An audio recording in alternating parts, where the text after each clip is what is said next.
Se rieron de él por no tener zapatos nuevos. Se burlaron de su ropa, de su silencio, de su cuaderno gastado.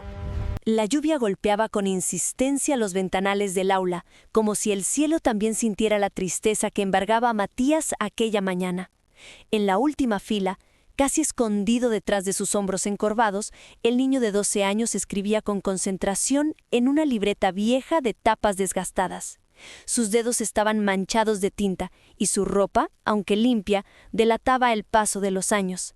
Mientras los demás compañeros hablaban emocionados sobre un nuevo videojuego o presumían sus teléfonos de última generación, Matías trazaba esquemas de una idea que llevaba tiempo cocinando en su mente. Una aplicación para ayudar a niños pobres como él a estudiar sin necesidad de Internet. ¡Ey, Matías!, gritó una voz burlona desde el otro lado del aula. ¿Sigues rayando en ese cuaderno de miserables? Parece que estás inventando la NASA. Era Mauricio, el hijo del director del colegio. El típico niño mimado, arrogante, con zapatos relucientes y una sonrisa que ocultaba crueldad. A su alrededor varios compañeros rieron con ganas, mientras otros bajaban la mirada por miedo a convertirse en el próximo blanco. Matías no dijo nada. Guardó la libreta con calma, como quien protege un tesoro, y mantuvo la mirada baja. Por dentro la humillación le quemaba, pero estaba acostumbrado. No era la primera vez, ni sería la última. Después de clases, Matías caminó bajo la lluvia hacia su casa, una habitación de lámina y madera en un barrio olvidado por el gobierno. Su madre, Clara, lo esperaba con una sopa tibia y una sonrisa. Había trabajado limpiando 3 casas ese día, y aún así tenía fuerzas para abrazarlo fuerte, como si con ese gesto quisiera borrar todo el dolor del mundo. ¿Te trataron mal otra vez?, preguntó con suavidad al notar el silencio de su hijo. No importa, mamá, respondió él, fingiendo que no dolía. Algún día todo será distinto. Yo lo voy a cambiar. Clara le acarició el cabello con ternura. Yo sé que sí, mi amor. Tienes una mente brillante. Solo no dejes que el mundo te apague. Por las noches, cuando su madre ya dormía abatado, Matías sacaba el viejo teléfono que había rescatado de la basura meses atrás. Lo había arreglado pieza por pieza, usando tutoriales que veía en cibercafés cuando podía juntar unas monedas. No tenía internet, ni batería duradera, pero le bastaba para escribir líneas de código en un bloc de notas. Su sueño era claro: crear una app gratuita que permitiera a los niños como él estudiar sin conexión, sin pagar, sin importar cuán pobres fueran. Le llamaría Manos que Aprenden. Ya tenía el logo dibujado a lápiz. En la escuela, sin embargo, las cosas empeoraban. Cada día era más difícil soportar las burlas, los empujones en el pasillo, las miradas cómplices de los profesores que fingían no ver nada. En una ocasión, durante una clase de informática, Matías levantó la mano para proponer una solución a un problema del sistema escolar. ¿Y tú qué vas a saber de tecnología si ni internet tienes en tu casa?, soltó Mauricio y el aula entera estalló en carcajadas.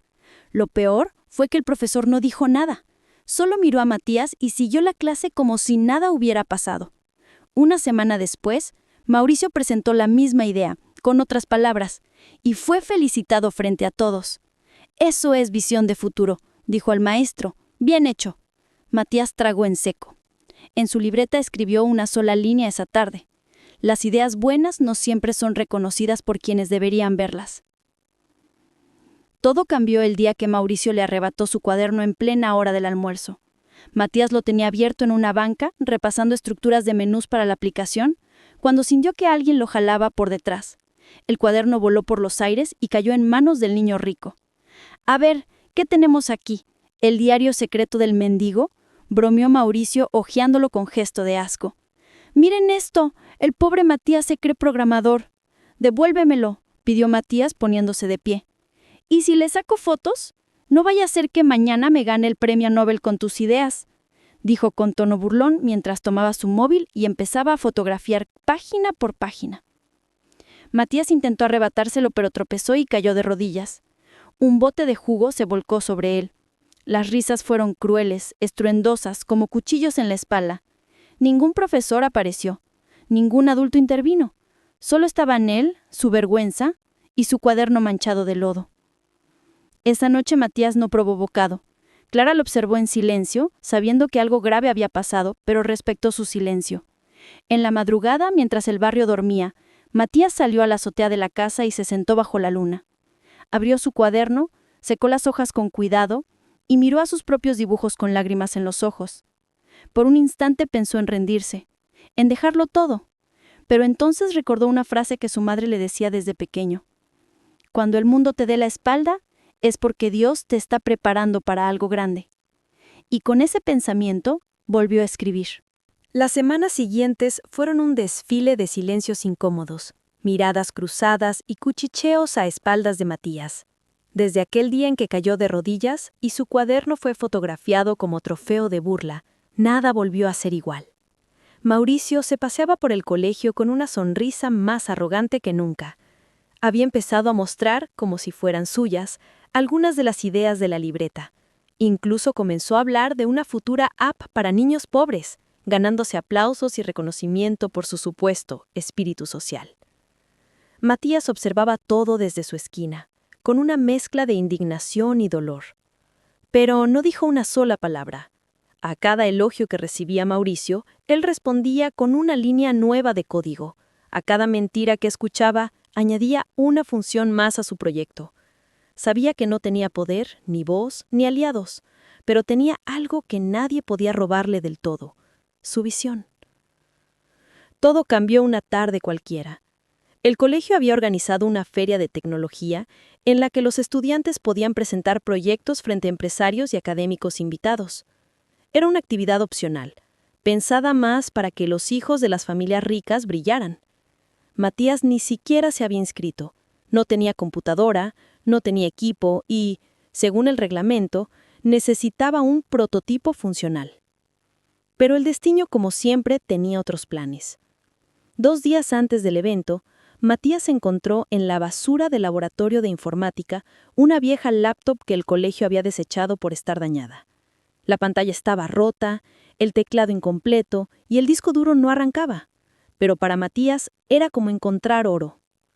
La llevó a casa envuelta en suéteres para que no se mojara.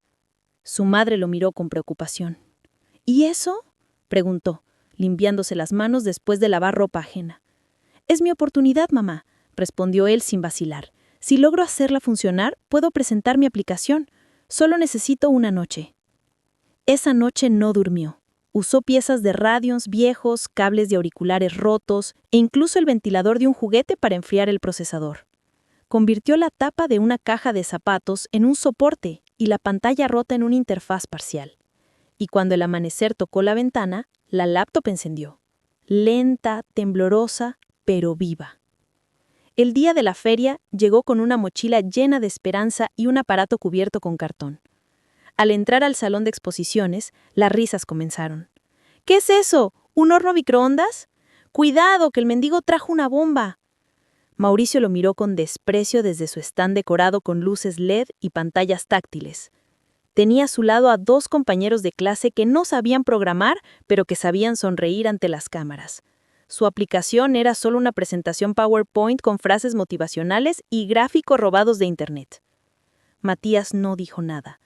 Montó su estación en un rincón, conectó su invento a una toma de corriente y respiró hondo. En la pantalla apareció el nombre de su app: Manos que aprenden. Con una interfaz sencilla, mostraba opciones como lectura básica, matemáticas con dibujos, cuentos offline y juegos educativos sin Internet. Todo funcionaba incluso sin conexión. Todo había sido creado por él, desde cero. Cuando los jueces comenzaron a recorrer los stands, se detenían en proyectos lujosos, bien vestidos, con banners brillantes. Algunos los saludaban por cortesía, otros ni siquiera miraban su mesa.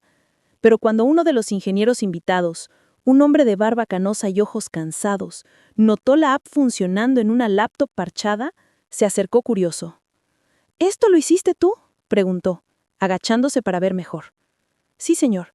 Es para niños que no tienen acceso a Internet ni a computadoras nuevas. Todo está hecho en código limpio, optimizado para dispositivos de baja gama». El hombre parpadeó.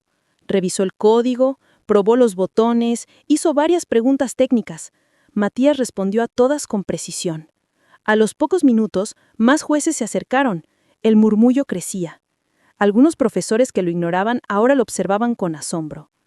y entonces ocurrió lo impensado. Mauricio, al ver que la atención se desviaba hacia Matías, se acercó furioso. «¡Esto es un plagio! ¡Esa app era mi idea!». Los jueces lo miraron desconcertados. «¿Tienes pruebas de que es tuya?». Mauricio titubeó. «Él me robó los bocetos», insistió. Matías lo miró por primera vez a los ojos y, sin levantar la voz, sacó su cuaderno original. Lo puso sobre la mesa. Cada página tenía fecha, firma y anotaciones desde hacía meses. Incluso había correcciones a mano, comentarios de su madre en los márgenes y dibujos cuando aún soñaba con el logo. «Todo comenzó aquí», dijo con calma. Los jueces hojeaban el cuaderno en silencio. El ingeniero de barba lo cerró con respeto y asintió. «Este chico es un verdadero innovador. No solo ha creado algo útil, lo ha hecho desde nada. Eso no se enseña, se lleva en el alma». El salón quedó en silencio. Mauricio, pálido, intentó decir algo más, pero una profesora se adelantó. «Mauricio, ya basta. Esto es vergonzoso». Por primera vez, Matías sintió que el mundo dejaba de darle la espalda, aunque fuera por un momento. Aquel día no ganó el primer lugar. El premio fue para un grupo con más recursos y presentación visual. Pero eso no importaba. Matías había logrado algo más grande: ser visto. Y alguien más también lo había notado. Al final de la feria, el ingeniero de barba le entregó una tarjeta. «Trabajo con una fundación que apoya a desarrolladores jóvenes. Si estás dispuesto, queremos ayudarte a escalar esta app. Hay millones de niños que necesitan algo así». Matías lo miró sin poder hablar. Solo asintió, con los ojos brillando. Esa noche, volvió a casa con la mochila vacía, pero el corazón lleno de futuro. La noticia del joven que había creado una aplicación educativa con una laptop rota se esparció más rápido de lo que Matías hubiera imaginado. A los pocos días de la feria, algunos medios locales comenzaron a hablar de él como el genio de los barrios pobres. Un periodista lo entrevistó brevemente frente a su escuela y el video alcanzó miles de reproducciones en redes sociales. La Fundación Educar, con la que colaboraba el ingeniero de barba blanca, le ofreció oficialmente una beca de apoyo y asesoría técnica para desarrollar la versión beta de su aplicación. Por primera vez en su vida, Matías tenía un escritorio, una laptop propia, modesta pero funcional, y alguien que creía en él. Pero con la luz también llegaron las sombras. En la escuela, el ambiente cambió drásticamente. Algunos profesores comenzaron a tratarlo con una falsa cordialidad, como si siempre hubieran sabido de su talento. Compañeros que nunca le dirigían la palabra ahora querían ser sus amigos, preguntarle sobre programación o invitarlo a trabajar juntos en nuevas ideas. Pero Matías, con una madurez inusual para su edad, sabía distinguir entre curiosidad genuina y oportunismo. Y luego estaba Mauricio. Lo que al principio era desprecio, se convirtió en una envidia tóxica. No podía soportar ver cómo Matías recibía elogios, entrevistas, incluso una invitación para visitar un centro de innovación juvenil. Una tarde, mientras Matías salía de la escuela con su mochila colgada y una sonrisa tímida, un grupo de chicos lo interceptó en la calle lateral. «Oye, Estrella», dijo uno de ellos, «¿no te has olvidado de quién manda aquí?». «No quiero problemas», respondió Matías con serenidad, sin dejar de caminar. Pero lo empujaron contra la pared. Uno de los chicos le quitó la mochila, sacó su cuaderno y comenzó a hojearlo con burla. «¡Miren esto! ¡El nuevo Steve Jobs! Seguro hasta cobra por respirar».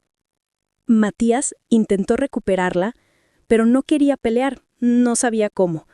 De repente, Mauricio apareció desde una camioneta estacionada cerca, con el rostro desencajado por la rabia contenida. «¿Crees que eres mejor que yo, no? Solo porque unos viejos te dieron una beca», gruñó. «Pero no olvides de dónde vienes, Matías. Eres un nadie. Siempre lo serás». «Tú robaste mis ideas», dijo Matías en voz baja, pero firme. Silencio. Por un momento, el grupo dejó de reír. Mauricio se acercó y, sin previo aviso, rompió una de las hojas del cuaderno y la arrojó al suelo. «Tienes suerte de que no quiera ensuciarme las manos», escupió y volvió a subir a su auto. Matías recogió su cuaderno en silencio. Esa noche, llegó a casa con los nudillos raspados, el rostro sucio, pero la mirada más decidida que nunca. «¿Qué te hicieron?», preguntó su madre alarmada. «Nada que no haya vivido antes», respondió él mientras se lavaba las manos. «Pero esta vez no me van a detener». A la mañana siguiente, en lugar de ir a clases, Matías se dirigió directamente a la Fundación Educar. Tenía algo que contar, algo que necesitaba liberar. Ahí, frente a un grupo de jóvenes como él, compartió no solo su historia, sino también sus temores. Habló de la violencia silenciosa que vivía, del bullying, del sistema que premiaba las apariencias y castigaba a los que venían de abajo. Su sinceridad conmovió a todos. Fue grabado y publicado por la Fundación como parte de una campaña de conciencia social. El video se volvió viral. Miles de comentarios apoyaban a Matías. Padres, maestros, incluso desarrolladores de otros países le escribieron palabras de aliento. Su historia tocaba un nervio social, el talento que se desperdicia en barrios pobres por culpa de la discriminación y el clasismo. Pero no todos estaban contentos. El director del colegio, padre de Mauricio, convocó a una reunión urgente. Lo acusaron de dañar la imagen de la institución y de haber faltado sin permiso. Amenazaron con retirarle la matrícula si no retiraba el video y pedía disculpas públicas. Matías, temblando de rabia, miró a los adultos a los ojos. «Ustedes me ignoraron cuando me golpeaban, me humillaron cuando proponía ideas, ¿y ahora quieren que me calle porque por fin alguien me escucha?» «El colegio no es lugar para revolucionarios», dijo el director seco.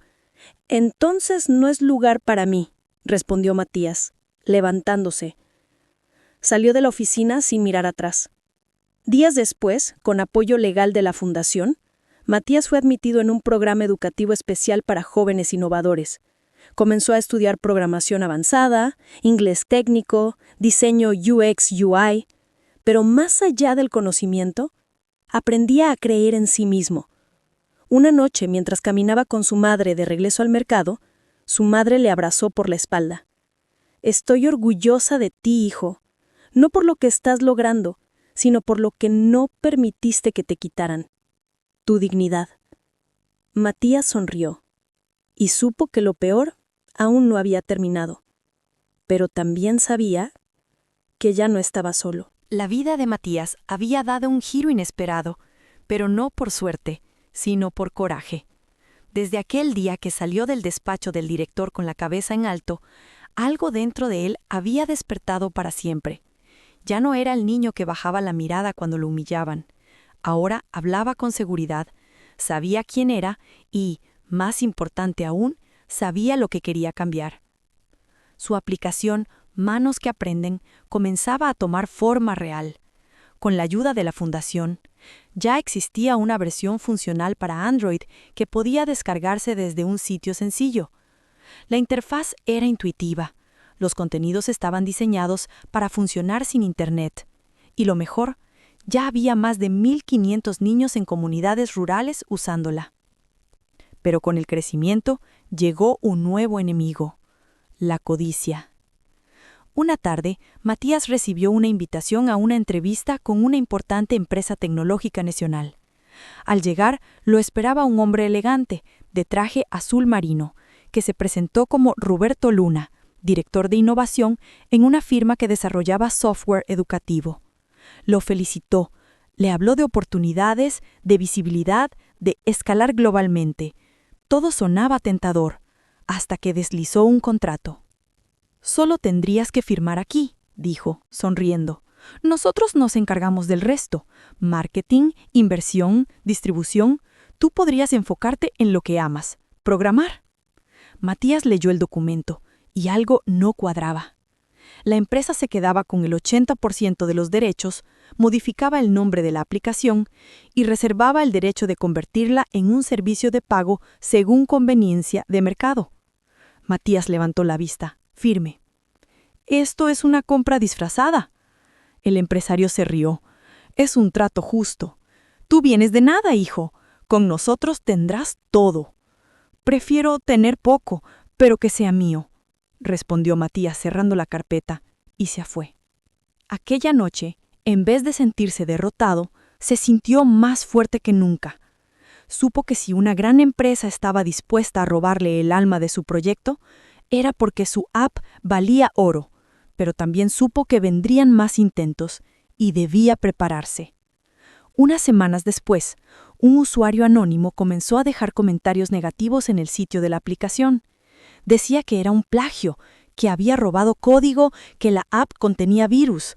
Varios medios pequeños, curiosamente conectados con empresas de software educativo privadas, publicaron notas dudosas, sembrando sospechas sobre la autoría del proyecto. La Fundación Educar lo llamó preocupada. «Matías, ¿estás seguro de que no compartiste código con nadie?» «Nunca», respondió, y se le encendió una idea. Recordó a Mauricio, y recordó la traición de hace meses cuando le fotografió el cuaderno.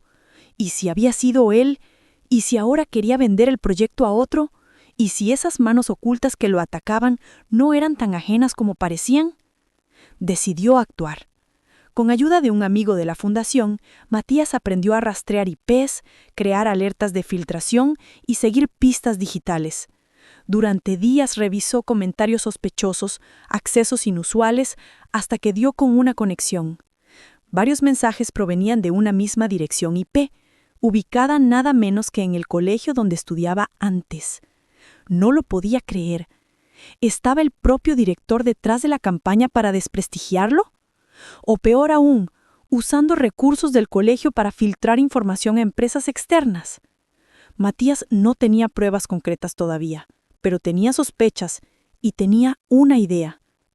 Organizó una reunión abierta con medios comunitarios y fundaciones sociales, bajo el título «La tecnología como puente para la justicia social». Invitó a profesores, alumnos, padres, incluso a su antiguo colegio. La Fundación Educar le permitió usar un salón. El evento se llenó rápidamente. Matías, con apenas 13 años, subió al escenario con una seguridad impresionante. Me dijeron muchas veces que no valía, que por ser pobre no podía cambiar nada, que soñar era solo para los que tenían internet. La gente lo escuchaba en silencio. Hoy vengo a decir que el conocimiento no tiene dueño, que las buenas ideas no tienen precio y que ningún traje, por caro que sea, puede comprar la dignidad de un niño que cree en sí mismo. El aplauso fue inmediato. Varios asistentes grababan con sus móviles. Entonces, Matías conectó su laptop al proyector y abrió el código fuente de la app. Mostró líneas, fechas, registros, cada etapa del desarrollo. Luego, presentó una denuncia formal ante una entidad de protección digital. Se había detectado un intento de plagio y desacreditación proveniente de una institución educativa. No dijo nombres, pero todos entendieron. Al día siguiente, el colegio del director Luna fue mencionado en un reportaje nacional. El Ministerio de Educación abrió una investigación interna. Mauricio fue suspendido por compartir documentos sin permiso. El director fue llamado a declarar por mal uso de recursos. Matías, por su parte, fue invitado a hablar en un congreso juvenil internacional. Y esa noche, mientras volvía a casa con su madre, Clara lo abrazó en silencio. Ya no le decía «estoy orgullosa de ti», porque ahora lo decía el mundo entero. Pero Matías sabía que no lo hacía por fama.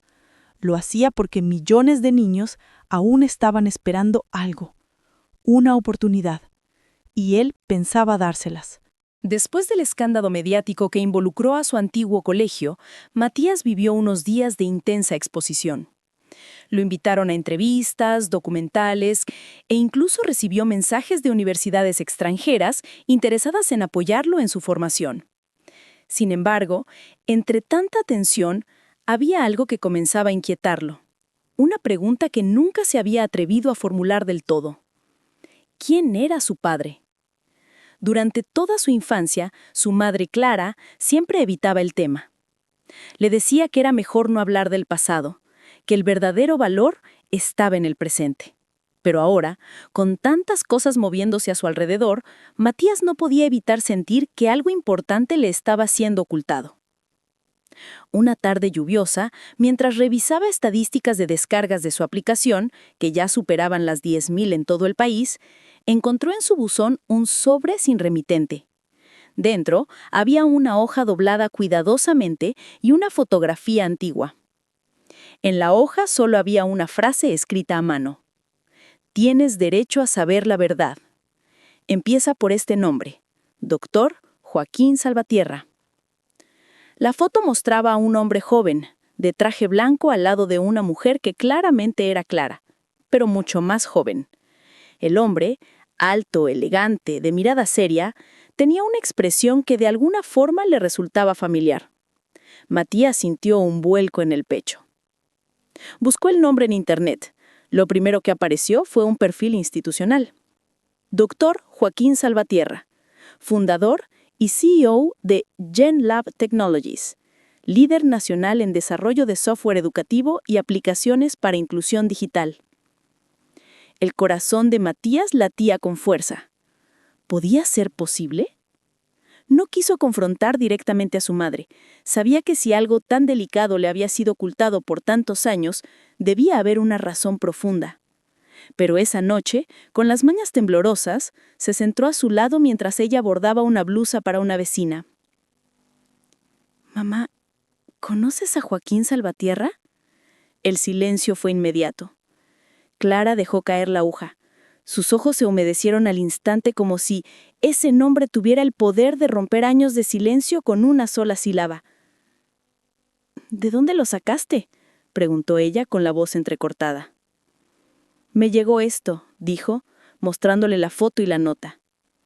Clara la miró largo rato. Después suspiró y habló como si estuviera soltando un peso que la había oprimido por más de una década. «Sí, Matías. Él es tu padre».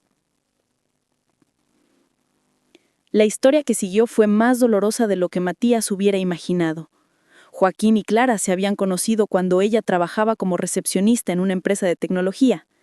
Él, joven brillante recién egresado de ingeniería, comenzó a cortejarla en secreto. Se enamoraron. Pero cuando Clara quedó embarazada, Joaquín, presionado por su familia de clase alta, desapareció. Le ofrecieron dinero para callar, pero ella no aceptó. Decidió criar sola a su hijo, aunque eso significara limpiar casas y comer arroz con frijoles por años. Nunca quiso que Matías creciera con rencor o se sintiera como el hijo no reconocido de un millonario. «No te dije nada porque quería que fueras tú, no él, hijo de alguien importante. Quería que tu valor viniera de ti mismo», dijo Clara, con lágrimas. Matías no supo qué sentir. Era una mezcla de rabia, tristeza y, al mismo tiempo, una cierta claridad. Por eso amaba programar. Por eso los algoritmos le resultaban naturales. Lo llevaba en la sangre. Esa noche no pudo dormir. Se quedó viendo el perfil de Joaquín en la web. Ahí aparecía dando conferencias, firmando alianzas con ministerios, presidiendo campañas para el desarrollo de talento joven en barrios vulnerables. ¿Hipocresía? ¿Redención? ¿Ignorancia? Fuera como fuera, Matías sabía que tenía que verlo, no por rencor, sino por dignidad. Días después, con ayuda de la fundación, Matías consiguió acceso a un evento donde Joaquín Salvatierra daría una ponencia sobre tecnología y equidad educativa. El auditorio era elegante, lleno de empresarios, políticos y cámaras. Matías se sentó en la última fila.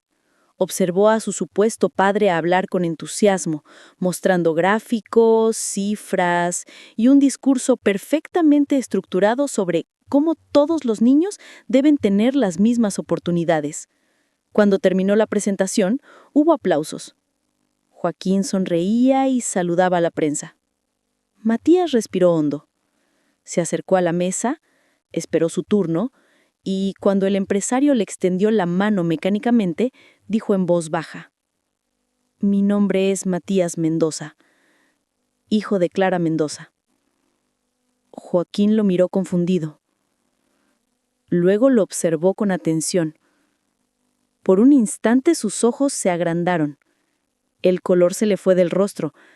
Abrió la boca, pero no salió palabra. «No vine a reclamarte nada.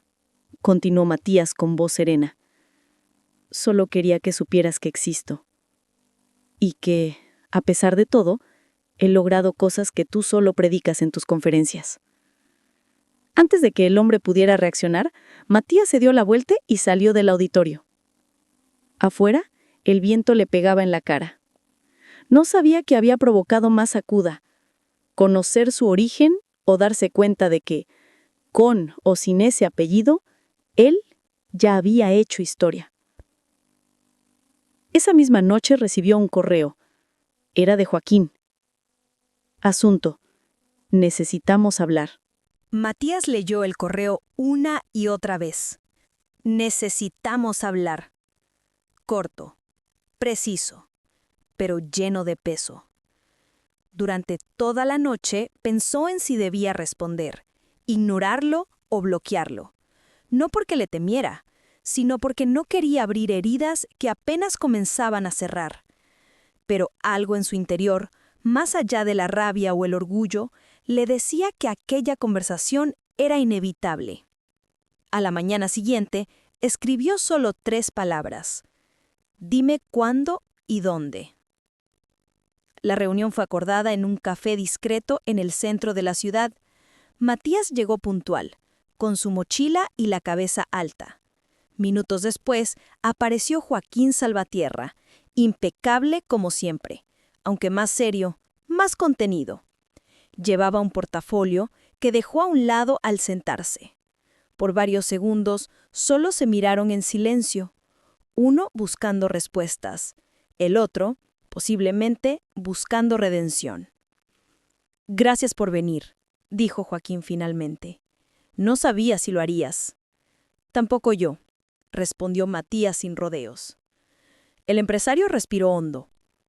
«No tengo excusas», comenzó. «Lo que hice fue cobarde. Abandoné a tu madre y a ti, por miedo, por presión, por estupidez. Pero nunca dejé de pensar en ustedes». Matías lo observaba sin pestañear. «Entonces, ¿por qué ahora?» Joaquín dudó un momento. Luego abrió su portafolio y sacó un documento. «Porque vi lo que creaste. Y cuando vi esa aplicación supe que eras mi hijo. Tenías mi forma de estructurar, mi lógica. Y cuando dijiste tu nombre completo, me enfrenté a lo que evité durante más de una década». Colocó el documento sobre la mesa. Era una propuesta de alianza entre Genelab Technologies, su empresa, y la aplicación Manos que Aprenden de Matías. Ofrecía recursos, difusión, servidores, marketing, pero no pedía control ni porcentaje de propiedad. «No quiero quitarte nada, solo sumar, apoyarte, como padre, si me lo permites, o al menos como alguien que cree en ti». Matías no tocó el documento. «¿Y tu junta de inversores sabe esto? ¿Están dispuestos a colaborar con un proyecto manejado por un adolescente pobre, sin apellido?» Joaquín sonrió débilmente. «Les dije que era una decisión personal. Si no quieren, renuncio. Ya no quiero seguir escondiéndome». Hubo un largo silencio. Matías lo rompió con una pregunta que no esperaba soltar. «¿Alguna vez me buscaste?» Joaquín bajó la mirada. «Una vez. Fui al barrio donde vivías, pero no me atreví a acercarme.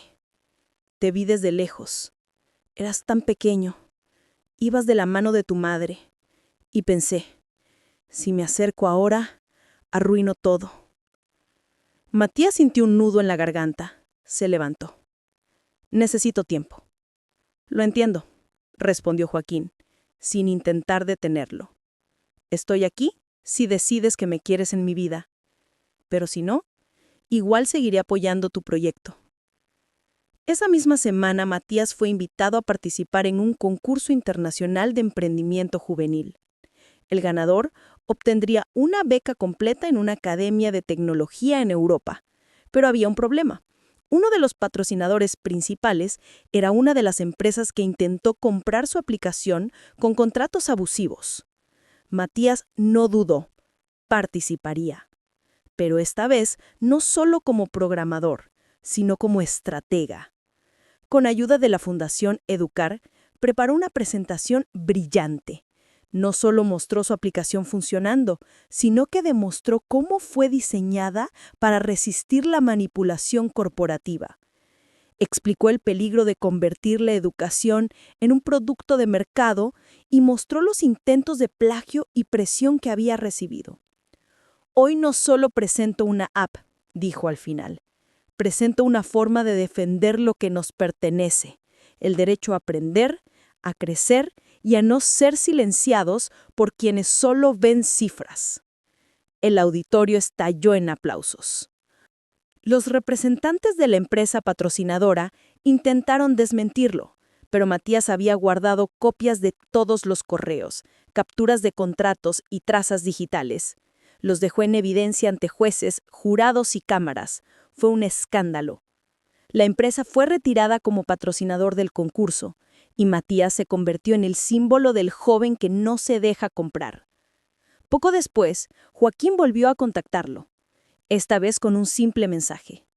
Tu madre estaría orgullosa. Matías respondió, lo está todos los días. Y su app no solo resistió, también se amplificó. Hoy días horarios emprendimientos mundiales, Matías subió una nueva versión de su app con una actualización importante. Ahora incluía un espacio para que los niños escribieran sus propias historias, sus sueños, sus ideas, porque si algo había aprendido es que la tecnología no debía usarse para callar, sino para amplificar las voces que nadie quiere escuchar. Y la suya ahora ya no podía ser ignorada. La repercusión de la exposición de Matías en el concurso internacional fue inmensa. No solo había defendido su proyecto, sino que había destapado públicamente cómo algunas empresas disfrazaban de filantropía sus verdaderas intenciones de control y lucro. El video de su ponencia, en donde desarmaba en vivo los contratos abusivos y mostraba pruebas digitales de intentos de plagio, se volvió viral en toda América Latina. Por primera vez, se hablaba en televisión nacional de un joven de 13 años que se había enfrentado a gigantes y había ganado. Pero Matías sabía que aún quedaba una pieza fuera del tablero, su antiguo colegio y el director Luna, padre de Mauricio. Los medios comenzaron a conectar los puntos. La campaña sucia en contra de manos que aprenden, los artículos anónimos, las direcciones IP que coincidían con el despacho de dirección, y incluso el uso de recursos del colegio para beneficio personal. Todo apuntaba a una red de corrupción educativa encubierta bajo la apariencia de prestigio. La Fundación Educar presentó formalmente la denuncia. La Fiscalía abría una investigación. Varios periodistas se sumaron a la búsqueda de testimonios. Lo que comenzó con una aplicación creada en un cuaderno se había convertido en un terremoto institucional. Una semana después, se filtró un audio en redes. Era una grabación en donde el director Luna admitía haber usado influencias para frenar la expansión del proyecto de Matías, temiendo que opacara a su hijo Mauricio, quien tenía más futuro mediático. La frase que encendió la indignación colectiva fue clara. ¿Quién va a invertir en un chico sin apellido, sin padres, sin imagen? No es rentable. La reacción pública fue inmediata y furiosa. Padres de familia exigieron su destitución. Exalumnos comenzaron a relatar experiencias similares. La junta directiva del colegio se vio obligada a actuar. Luna fue suspendido de manera indefinida y enfrentaba cargos de abuso de autoridad y encubrimiento de acoso escolar. Mauricio, por su parte, fue entrevistado por una periodista. Lejos de defender a su padre, confesó entre llantos que había actuado por presión, por miedo, por envidia. Contó cómo desde pequeño se le enseñó que el éxito no venía del mérito, sino del control. Matías tenía razón. Él hizo algo real, yo solo fingía. Ese fragmento también se volvió viral en toda América Latina. Y aunque no justificaba todo lo que Mauricio había hecho, muchos valoraron la valentía de reconocerlo en público. En medio del caos mediático, Matías fue invitado a una ceremonia organizada por el Ministerio de Educación. Le otorgaron una medalla al mérito juvenil y un reconocimiento como embajador tecnológico para la inclusión educativa. Se convirtió en el ponente más joven de una cumbre latinoamericana sobre innovación digital. Pero el momento más inesperado ocurrió ahí mismo. en ese escenario.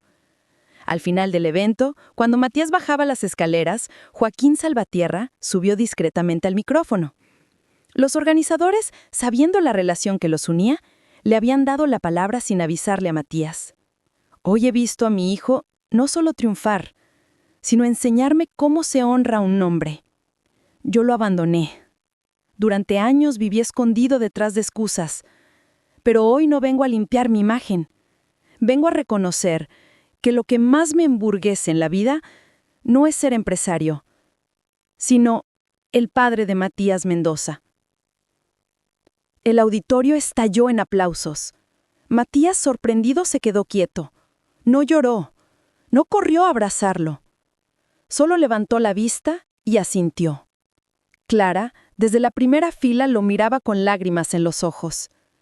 Ella sabía mejor que nadie que aquel gesto, pequeño pero firme, era la manera en que su hijo decía: «Te escuché y te perdono, pero sigo caminando solo».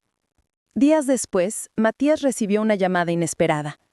Una fundación internacional quería llevar a Manas que Aprenden a varios países de África en alianza con ONGs locales.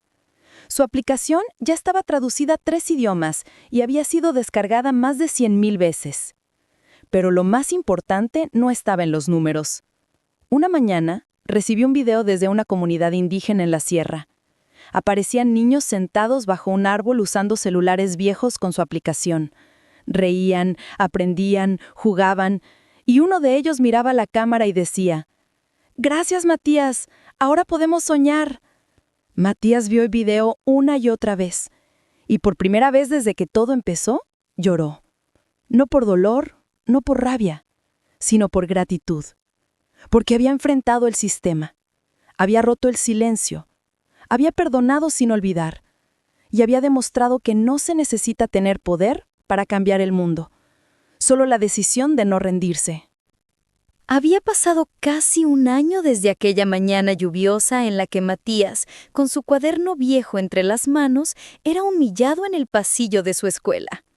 Un año desde que su madre le servía sopa caliente mientras él soñaba en silencio.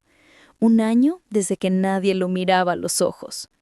Y ahora, ese mismo niño regresaba al mismo barrio, convertido en símbolo de esperanza. La casa de doña Clara seguía igual, pequeña, humilde, con las paredes algo descascaradas y el patio de tierra. Pero dentro, todo era distinto. Había una paz nueva. Clara tejía con la radio encendida. El teléfono viejo de Matías, el mismo con el que empezó a codificar su aplicación, ahora estaba enmarcado en la pared como reliquia. Y el cuaderno, aquel cuaderno manchado y doblado, reposaba en una vitrina improvisada, al lado de una medalla y varias cartas de niños de distintas partes del mundo. Aquella tarde, Matías decidió caminar por su antiguo vecindario. Saludó a vecinos que antes ni lo notaban. Algunos lo abrazaban, otros le daban las gracias. Varios niños se le acercaban con curiosidad, preguntando cómo había hecho su jueguito mágico. «No es un juego», respondía él sonriendo. «Es una puerta». Una puerta que ahora estaba abierta para todos. Al día siguiente, Matías asistió a la inauguración de un nuevo centro comunitario de tecnología, financiado por varias fundaciones y coordinado por él mismo. El centro tenía un nombre sencillo pero poderoso: Casa de los que Sueñan. Ahí, niños sin recursos tendrían acceso a computadoras, formación en programación básica, robótica, alfabetización digital. Pero más allá de lo técnico, el espacio estaba diseñado para algo más importante: crear un lugar donde nadie se sintiera menos, donde cada idea fuera escuchada, donde la pobreza no significara silencio. En su discurso inaugural, Matías dijo: «Hoy abrimos una casa, pero también cerramos una herida, porque durante mucho tiempo nos hicieron creer que nacer pobres era una condena, que nuestra voz no valía. Pero aquí, cada niño que entra será escuchado, porque el futuro también nos pertenece». Aplausos. lágrimas, sonrisas. Incluso algunos antiguos compañeros de su vieja escuela, ahora avergonzados de su pasado, asistieron al evento. Y Matías, con una generosidad sorprendente, los recibió con respeto. No se trata de quién fuiste, sino de quién decides ser a partir de hoy, les dijo, estrechando sus manos. Un mes después, Matías recibió una invitación para asistir a una cumbre en Ginebra, donde se discutirían estrategias globales de acceso a la educación digital. Iba a compartir escenario con premios Nobel, líderes de organismos internacionales y grandes empresarios. Pero antes de aceptar, hizo algo que venía postergando. Se sentó frente a su madre con una carta en la mano. ¿Puedo leerte algo?, preguntó. Clara sintió. Y Matías, con voz temblorosa pero decidida, comenzó a leer. Mamá, todo lo que soy, te lo debo. Cada línea de código, cada idea, cada paso que he dado, lo hice sobre la base de tu esfuerzo silencioso. Tú me enseñaste a resistir, sin gritar, a construir sin destruir, a soñar sin tener nada. Por eso, si alguna vez dicen que hice historia, yo diré la verdad. La historia empezó contigo. Clara lloró. Lo abrazó como cuando era niño, cuando solo tenían sopa y esperanza. Gracias por no rendirte, hijo, susurró. Gracias por no soltarme nunca, mamá. Unos días después, Matías subió al avión rumbo a Europa. Pero antes de despegar, publicó un último mensaje en sus redes. Me llamo Matías Mendoza. No soy hijo de un empresario. Soy hijo de una mujer que limpió casas para darme alas. Y si alguna vez dudan de que los niños pobres puedan cambiar el mundo, mírenme. No soy la excepción, soy solo el comienzo. Ese mensaje fue compartido por millones. Así terminó la historia del niño que fue burlado por ser pobre, pero que con un cuaderno viejo y un sueño claro, creó una herramienta que cambió vidas.